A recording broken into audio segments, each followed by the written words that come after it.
Mayong gabi kanatong tanan mga igsuon. Kini ang atong buluhaton mao ang lisos sa kinabuhi. Sa mga mingagi natong pagtuon sa pulong sa Dios dinhi sa 1 Peter o 1 Pedro. Naibal-an nato nga ang kaluwasan iya lang gyud sa Dios. Grasya lang gyud kini. Dili ni kaingon nga buhat o trabaho sa tao. Kita sumala sa iyang pulong ining 1 Peter chapter 1, kita gyud giluwa sa Ginoo pinaagi o tungod sa dakong kaluoy sa Dios. Kita iyang gianak sa pag-usab pinaagi sa gahom sa espiritu nga ang instrumento mao ang pulong sa Dios. O kining atong anak o pag-usab pinasika dito sa pagkabanhaw sa atong Ginoong Hesukristo. O kita nakadawat og panulundon sa langit nga giandam alang kanato nga kining panulundon dili malubad, dili malaos, etc. O kini gibantayan sa gahom sa Dios didto sa langit alang kanato pinaagi sa pagtuo. Nakita nato nga ang kaluwasan iya lang gyud sa Dios. Siya ang tinubdan sa atong kaluwasan, mao kini ang atong primerong gitun-an. Ikaduha, siya ang naggarantiya sa atong kaluwasan. Og siya gyud ang naghatag kanatong kalipay sa kaluwasan. Og karon magpadayon ta. Atong basahon ang bersikulo 13 ngadto sa 17 nagaingon. Busa andaman ninyo ang inyong mga salabutan. Magmaayo kamog panimuot. Og laumi ninyo sa hingpit ang grasya nga igahatag kaninyo inig padayag unya kang Hesukristo. Ingon nga mga anak nga masinugtanon, ayaw na kamo pagpahiuyon sa mga pangibog nga diha kaninyo kaniadto sa panahon nga wala pa kamoy alamag. Apan maingon nga balaan man siya nga nagatawag kaninyo, kinahanglan kamo usab magmabalaanon sa tanan ninyong pagawi. Kay ingon say nasulat, kinahanglan kamo magmabalaan sanglit ako balaan man. Og kun siya ginatawag man ninyo nga amahan, siya nga maoy magahukom sa matag usa ka tawo sa walay pinalabi, sumala sa iyang binuhatan, nan panaggawi kamo uban sa kahadlok sulod sa panahon sa inyong panimuyo, ingon nga mga dumuluong dinhi sa yuta. Mao kini ang pulong sa Dios, mao kini ang nagpasabot kanato sa didto sa atong kaluwasan nga siya mo'y tinubdan niini og siya naggarantiya niini og siya naghatag kanato di kaasoy kalipay karon unsa may tubag nato sa atong kaluwasan. Mao kini ang atong pagtulunan, ang tubag sa atong kaluwasan. Magkampo ta mga igsoon. Salamat Lord sa imong grasya nga imong gihatag kanamo nga kami mga makasasala, mga daotang pagkatao, apan pinaagi sa imong dakong kaluoy, kami imong giluwas sa gahom sa espiritu, gibag-o mo kami. Ang pagkabag-o maong pinasikad sa pagkabanhaw sa among Ginoong Hesukristo. So Lord, tabangi kami kung saon namo ni pagtubag ning kaluwasan. Na ikaw gyud may naghimo nini, unsa may among pagpanginabuhi, unsa man namo ni pag amping ning kaluwasan nga sa among kinabuhi karon, nga sa tinuod ikaw may nagaamping ini didto sa langit. So Lord, salamat ning matahong kagabion nga niyan usab kami sa imong pulong. Mao kining pag-ampo diha lamang sa ngalan sa Ginoong Hesukristo. Amen. So sa atong nabasa maigsuon sa 1 Peter chapter 1 verse 13 hutong sa 17, makita nato nga kini naghatag kanatong duha ka tubag alang sa atong kaluwasan. Ang duha ka tubag sa atong kaluwasan mao ang primero, ang pagpugong sa atong kaugalingon. Ikaduha, ang pagpanginabuhing anak sa Dios. Primerong tubag sa atong kaluwasan mao ang pagpugong sa atong kaugalingon, versikulo 13. Busa andaman ninyo ang inyong mga salabutan, magmaayo kamog panimuot og laumi ninyo sa hingpit ang grasya nga gikahatag kaninyo inig padayag unya kang Hesukristo.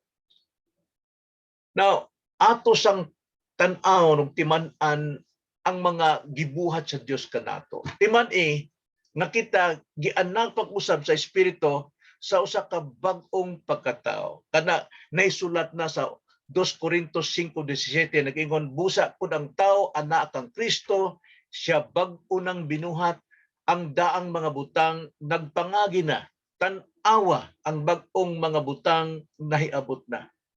So karon kung kita bag-ong pagkatao, unsay buti pasabot niini sumala sa atong nahibal-an, giunsa ta sa pagbag-o. Kung bag-o ta, unsay nahitabo sa atong kinabuhi. Kini masaysay ni sa Ezekiel chapter 36 verse 26 to 27. Sa daang tugon mo ni maghatag ka nato kalamdag giunsa ta pagbag-o pag-usab, pag-anak pag-usab. Unsay nahitabo sa atong tibuok pagkatao. Nagaingon dito sa Ezekiel chapter 36 verse 26. Hatagan ko usab kamo sa usa ka bag-o nga kasing-kasing ug ang usa ka bag-ong espiritu igabutang ko sa sulod ninyo. Kuhaon ko ang batuon nga kasing-kasing gikan sa inyong unod ug hatagan ko kamo nga sa usa ka kasing-kasing nga unod. Na maigsuon didto sa Ezekiel chapter 26 usa ni ka lamdag o hayag kaayong pag-explain, pag-explicar kung giunsa ang atong kinabuhi sulod sa diha nga kita gianak sa espiritu, unsay nahitabo. Ang Dios nagalihok dito. Unsay gilihok sa Ginoo dito sa Dios. Mingon siya, hatagan ko, siya kuno ang naghatag. Hatagan ko usab kamo sa usa ka bag-o nga kasing-kasing. Do natay bag-ong kasing-kasing. Og ang usa ka bag-ong espiritu igabutang ko. Siya lang gihapon ang nagbutang og unsa bag-ong espiritu sa sulod ninyo. Buhat sa Dios. Kuhaon ko, nagaingon siya, ang siya lang gihapon ang nagkuha og unsa ang batuon nga kasing-kasing gikan sa unod sa inyong unod. Og hatagan ko, Ginoo lang gihapon ang naghatag kanato sa usa ka kasing-kasing nga unod. Unya sa diha nga bag-o na ta, bag-ong kasing-kasing, bag-ong espiritu, naapay iyang gibuhat. 27, og igabutang ko ang akong espiritu. Siya lang gihapon ang nagbutang sa iyang espiritu sulod kanato. Tungod ni ana, miingon siya, og palakton ko kamo sa akong kabalauran. Siya lang gihapon og maghatag kanato kaarangan aron sa pagtuman, paglakaw sa iyang kabalauran og kamo magabantay sa akong mga tulumanon og magatuman kanila. Tanawa, tungod gibag-uhan tag kasing-kasing gibutangan tag bag-ong espiritu unya ang iyang espiritu gihatag kanato, so busa siya mo'y naghatag kanato og kaarangan nga kita makalakaw sa iyang kabalauran og kita magabantay sa iyang mga talumanon. So busa ang Ginoo ang naglihok kanato. Busa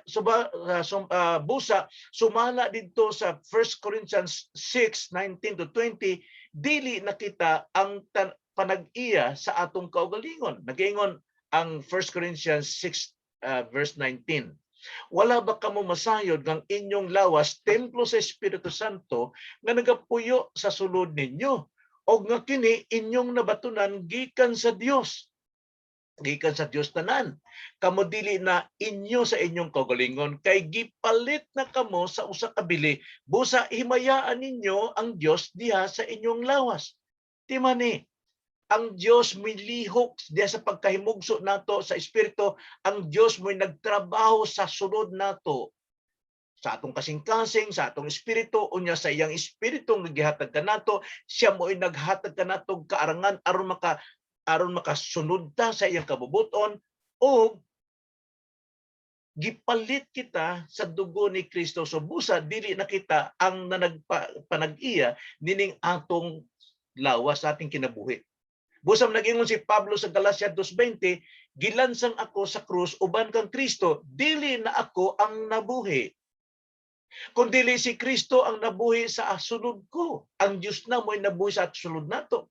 O ang kinabuhi nga karon akong ginakinabuhi sa lawas, kini karong atong kinabuhi karon naglihok pata tungod naa patay nining lawas, akong ginakinabuhi pinaagi sa akong pagtuo sa anak sa Dios nga nahigugma kanako og mitugyan sa iyang kaugalingon alang kanato. Subusa kining atong kinabuhi karon, no? Na dili na ato ang atong dili nato panag-iya apan do na patay karangan nga mabuhi atong ipanginabuhi pinaagi sa pagtuo. So ang usa ka tawong matarong nagkinabuhi sa pagtuo. The just shall live by faith. Sa busa, karon nga kita nagkinabuhi na sa pagtuo, nining atong gibasa 1 Peter chapter 1 verse 13, dunay tulo ka katungdanan nga arang natong pagabuhaton. Basahon nato ang 1 Peter chapter 1 verse 13. Busa andaman ninyo ang inyong mga salabutan, magmaayo kamog panimuot og laumi ninyo sa hingpit ang grasya nga gikahatag kaninyo inig padayag unya kang Hesukristo. Unsaon nato pagtubag sa atong kaluwasan?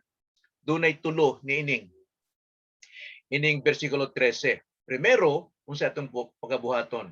Iandam ang inyong hunahuna. Iandam. Maigsuon, mas labaw nato masabtan kung kining mga pulong iandam ang atong hunahuna kung atong tan-awon ni sa original text, original language, mao ang Grego. No. Kining giingon nga giandam ang inyong hunahuna. Ambot pa buti ni magtrabaho ka, imong luhuon ang imong sinina o kay ilang panapton nito kay mura maugsaya edi kining hikot sa ilang hawak aron pag-andam sa pagtrabaho. Apan kining tense ni ining pag-andam lahi ni sa atong pangunaw na nga iandam lang murag ato lang iandam pero ang kining tense ini nasa aoriste. Ambot pasabot sugdini sa pag-andam nga way paghunong. Busa mo andam tawa na tay paghunom ana pirmi na gyud na. Onya maingon diha nga iandam ang inyong hunahuna. But pasabot sa hunahuna di lang kay ang atong remembrance ang atong pagkamalay. But pasabot ni kining atong pagsabot ang espiritu sa pagpanabot nato nining kinabuhia. Maunay atong iandam pirmi nga gisugdan natong pagpangandam na gina magpadayong gud na sa pagsabot o unsay atong kinabuhi nining kalibutan. Sumala dito sa Ezekiel chapter 36 verse 26 nga kita gihatagan og bag-ong kasing-kasing, gitagaan tag bag-ong espiritu, gialisdan ang atong batuon nga kasing-kasing og gialisdan og unod, humok malumo nga kasing-kasing.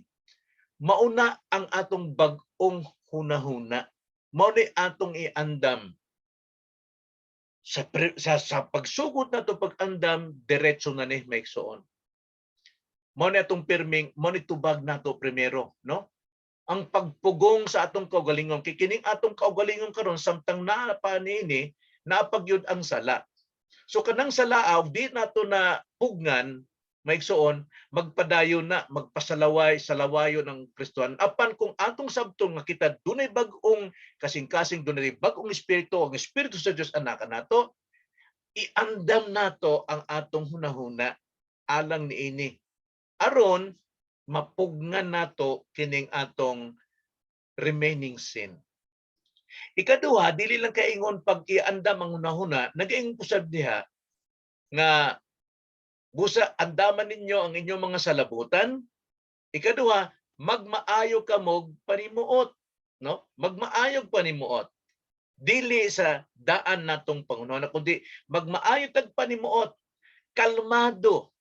But pasabot kalmado, bugnaw og espiritu, dili sama sa hubog. Ang usa ka tawong hubog sa alak, way maayong panimuot. Kasagaran na kadautan, no? Walay maayong paminsar. Mao nay paglikay sa mga makapaggubot sa atong mga nahuna. Iandam nato ang atong nahuna pinaagi sa pagmamaayong panimuot. O ikatulo, lauman ang og hingpit ang grasya. Naatas grasya nagpanginabuhi, maigsoon. So lauman nato ni. So pag sukad datong pagkadawat nato sa grasya, lauman nato ni. Nagaingon. Og laumi ninyo sa hingpit ang grasya nga igahatag kaninyo inig padayag unya kang Hesukristo. Now, kini nagpasabot mga igsoon, hangtod sa madawat nato ang pagpadayag ni Kristo sa atong kinabuhi, hantod mo hangtong ta diya sa pagsabot. Hangtod nga mugtubo kita diya sa kaalam kang Kristo, atog yung pugnan ang atong kaugalingon isip nga usa ka Kristohanon bag-ong pagkatao. Mo ni tubag nato primero sa atong kaluwasan. Dili kay magpasagad ta maingon ta nga total luwas naman ko so mahimo na akong buhaton ni kadto kanang why makapugong nako. Dili ang tinuod nga muluwas nun naagoy pagpugong sa kaugalingon kay duna na siya'y kaarangan nga makapugong nini. Dili na siya ulipon sa maong tunglos sa sala, sa gahom sa sala. So, naagyod ang primero natong tubag sa kaluwasan mao ang pagpugong sa kaugalingon. Ikaduhang tubag sa atong kaluwasan mao ang magkinabuhi nga mga anak. Kinanglang yun magkinabuhi nga mga anak. Versikulo 14 ngadto sa 17. Tan-aw nato ang upat ka parte niini sa pagpanginabuhi nga mga anak. Primero, kinanglan nga kita mga anak magmasinugtanon. Verse 14, nag-iingon, ingon nga mga anak nga masinugtanon, ayaw na kamo pagpahiuyon sa mga pangibog nga diha kaninyo kaniadto sa panahon nga wala pa kamoy alamag. So busa kita mga anak naagyod magmasinugtanon ta diha sa espiritu nga naa kanato o sa espiritu sa Dios nga nagpuyo kanato kay dili na kita moy tag-iyan nining atong kinabuhi. Naagyod ang pagkamasinugtanon kay tungod gitagaan ta sa Dios og kaakuan nga makasunod yod sa iyang kabalauran labi na sa iyang kabubuton. So busa dili na ta mo tipas didto sa daan natong kinabuhi. Ang pangibog niining kalibutan, tanang pangibog sa mata, pangibog sa unod o pangibog sa garbo maigsoon. Ikaduha, dili lang kay kita mga anak nga masinugtanon, kung dili kinahanglan kita mga anak magpakabalaan. Versikulo 15, nagaingon, apan maingon nga balaan man siya nga nagatawag kaninyo, kinahanglan kamo usab magmabalaanon sa tanan ninyong paggawi. Ang sa may buot pasabot sa magpakabalaan mga igsoon, ang atong nasayran no sa atong kinaiyahan nga pagkasayod ining pagkabalaan kanang magtiko magkamot ana nga maghangad sa langit nga daw way sala inosente kaayo na hinay og lihok kana sige ampo dili na moy but pagpakabalaan. Ang buot pagpakabalaan igsoon sa original nga pinulungan sa Grego pagbulag, no? Paghilayo. So usa gali na example nga balaan maong adlaw sa Domingo. Kay adlaw sa Domingo iya na sa Ginoo, right? So busa katong unom ka adlaw mao ni ato, unom ka adlaw ato na. Unya atong ibalaan ang adlaw sa Domingo, ato kining ibuwag sa unom kay iya na si Dios, ato ning pangalagad sa Dios og ang Dios nagahulat kanato nga kita mosimba kaniya. So busa kadtong ikapitong adlaw ato ning balaanon, ato ning ilayo didto sa ordinaryong gamit nga unom ka adlaw. So ang atong kinabuhi sab unsa may dautan ato gining ibuwag ang atong kaugalingon, atong ibalaan ang atong kaugalingon. Nasabtan nato maigsoon. So dili ta magkaraw-karaw nining lihok ng kalibutan, balaanon nato, ambot pasabot ibuwag nato, i-consecrate nato ang atong kaugalingon sa lihok sa kinaiya nining kalibutan. Kinahanglan magbalaanon ta sa tanang gawi kay tungod ang Dios nga nagtawag ka nato og nagluwas ka nato, balaan man. Wala gyud sala, walay tatsa og sala ang Dios.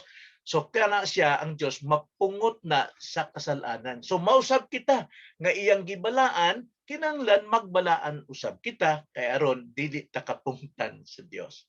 Right? Ikatulo, kay tungod mga anak man kita, kinahanglan magsubay kita sa balaang pulong. Magkinabuhi ta sa pulong sa Dios, versikulo 16. Kay ingon sa nahisulat, kinahanglan kamo magmabalaan sanglit ako balaan man. Kung sa gisulti, it is written, no? Kinahanglan ang atong kinabuhi na agyod nakasalig, na nakapundasyon gyud sa balaang kasulatan. Ang atong pagpanginabuhi pinasikad sa iyang balaang kasulatan. Kay tungod ang Dios balaan man tanang mga butang nga arang nating masabtan aron mabalaan ta naagyod diha sa Biblia. So kinanglan ang mga anak sa Dios nagkinabuhi pinasikad sa naisulat sa Biblia. Gahom sa Dios. Kaya nga naman, diha man ta maluwas, James 1:18 nag-ingon, sa iyang kaugalingong kabubuton kita iyang gipanganak pinaagi sa pulong sa kamatuoran. Diha man ta nagpaminaw primero. Kay tungod diha sa atong pagpaminaw sa wali, miabot gyud kita gianak pag-usab diha samtang naminaw kita busa miabot kanato ang pagtuo. Faith cometh by hearing. Dili kay simpleng hearing lang, sa imong pagpaminaw imong gipaminawan hangtod milihok ang balang espiritu nimo ug ikaw gianak pag-usab wa masayo gialistan kag kasing-kasing gibutangan kag bagong espiritu o gibutangan kag espiritu sa anak sa Dios. So busa kita gipanak pinaagi sa pulong sa Dios. So busa kung kita mao ni atong kinabuhi anha ta diha magdepende sa pulong balaan. Nag-iingon si Pedro, i-advance nato sa verse 23 sa atong chapter 1, 1 Peter. Kamo gianak pag-usab dili sa binhi nga madunot ra, kundi sa binhi nga walay pagkadunot pinaagi sa buhi nga nagapadayong pulong sa Dios. So ang pulong sa Dios mo'y naggamit sa Espiritu mo'y instrumentality of the Holy Spirit para kita ma-born again o anhisab kita magkinabuhi. Kay tungod ni sa pulong o sa gospel, ana mo gawas ang pagkamatarong pinagi sa pagtuo ngadto sa pagtuo. So therefore, the just shall live by faith alone. By faith. So ikaupat, na igsuon dili kay nagsubay ta sa balang pulong kundi kita mga anak, kita anak sa gamhanang amahan. 17. Nag-ingon, og kung siya ginatawag man ninyo nga amahan, siya nga maoy magahukom sa matag usa ka tawo sa walay pinalabi bisan pag ikaw anak sa Dios o ikaw kalibutanon way pinalabi ang Ginoo sumala sa iyang binuhatan nan panagawi kamo uban sa kahadlok sunod sa panahon sa inyong panimuyo ingon nga mga dumuluong dinhi sa yuta. Na doon nagyoy hukom alang sa mga dili magtotoo. Apan usab kita, doon na po'y hukom alang kanato nga mamagtotoo. Sa tinuod na ana magsugod ang hukom sa Dios sa mga magtotoo. Kung ang magtotoo ginahukman sa Dios dili ingon ngadto sa impyerno, dili ngadto sa kapilyan, kundi hukman ta sa atong mga sala aron kita maginulsol o magapabilin kitang balaan sa iyang atubangan. Kung ana magsugod ang hukom sa mga anak sa Dios, unsa pa ka dito sa mga kaaway sa Dios. So busa, kinahanglan managgawi kita uban sa kahadlok.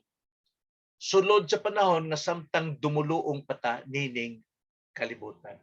Likayi, mga igsuon, likayan nato ang tanang mga butang nga dili gyud ikalipay sa atong gamhanang amahan nga balaan.